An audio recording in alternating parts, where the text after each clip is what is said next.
السلام علیکم ورحمۃ اللہ وبرکاتہ۔ بسم اللہ الرحمن الرحیم، نحمدہ ونصلی علی رسولہ الکریم۔ مال تجارت کا نصاب زکوٰۃ کے لیے کتنا بنتا ہے اور مال تجارت میں کیا کیا چیزیں شامل ہیں، ان کی وضاحت آپ کے سامنے رکھنا چاہتا ہوں۔ سب سے پہلے مال تجارت کی بات کر لیتے ہیں۔ سونے، چاندی اور مویشیوں کے علاوہ جو مال ہو وہ سامان تجارت میں شامل ہے۔ مال تجارت سے کیا مراد ہے؟ مال تجارت، جسے عربی میں عروض یعنی سامان کہا جاتا ہے، اس سے ہر وہ مال مراد ہے جو اس نیت سے خریدا ہو کہ اسے تجارت میں لگائیں گے یا آگے فروخت کریں گے، اور یہ نیت ابھی تک برقرار ہے۔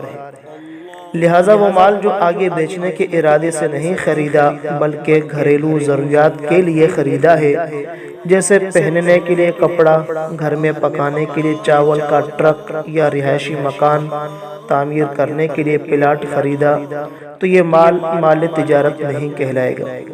ایسا مال جو آگے بیچنے کی نیت سے نہیں خریدا بلکہ گھریلو ضروریات کے لیے خریدا تھا، بعد میں اسے بیچنے کا ارادہ کر لیا، تب بھی وہ مال تجارت نہیں بنے گا، اس لیے کہ جب اسے خریدا تھا اس وقت بیچنے کا کوئی ارادہ نہیں تھا۔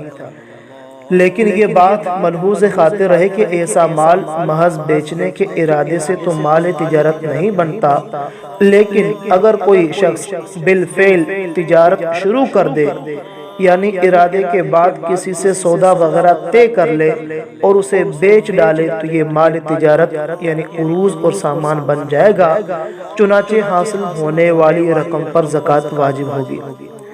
اس کے برعکس جو مال تجارت کی نیت سے خریدا تھا اور اسی نیت کی وجہ سے مال تجارت عروض یعنی سامان بن چکا تھا، لیکن اب اسے آگے بیچنے کا ارادہ ترک کر دیا ہے، مثلا کوئی پلاٹ یا فلیٹ آگے بیچنے کی نیت سے خریدا تھا مگر اب اسے اپنی رہائش میں استعمال کرنے کا ارادہ کر لیا، تو وہ مال بھی مال تجارت نہیں رہے گا، صرف ارادے سے ہی اس کی مال تجارت ہونے کی حیثیت ختم ہو جاتی ہے۔ مال تجارت میں نصاب کتنا بنتا ہے، اس کے حوالے سے تھوڑی سی بات آپ کے سامنے رکھ دوں۔ مال تجارت یعنی سامان، چاہے کسی بھی قسم کا ہو، کپڑا ہو، اناج ہو، جنرل اسٹور کا سامان ہو، یا کنفیکشنری ہو، یا مشینری ہو، یا بجلی کا سامان، اگر سونے 7.5 تولہ یا چاندی 52.5 تولہ چاندی میں سے کسی ایک کی بھی بازاری قیمت کے برابر ہو، اس سامان کی قیمت، اس مال پر زکوٰۃ فرض ہو جاتی ہے۔